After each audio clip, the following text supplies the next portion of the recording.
বিদেশে পড়াশোনার প্রলোভন দেখিয়ে অর্থ আত্মসাতের অভিযোগে বিএসবি গ্লোবাল নেটওয়ার্কের বিরুদ্ধে বিক্ষোভ করেছেন ভুক্তভোগী শিক্ষার্থীরা।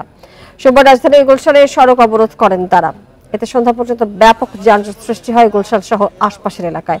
এর প্রভাব পড়ে রাজধানীর বিভিন্ন সড়কে। প্রায় 2 ঘন্টা পর যান চলাচল শুরু হয়।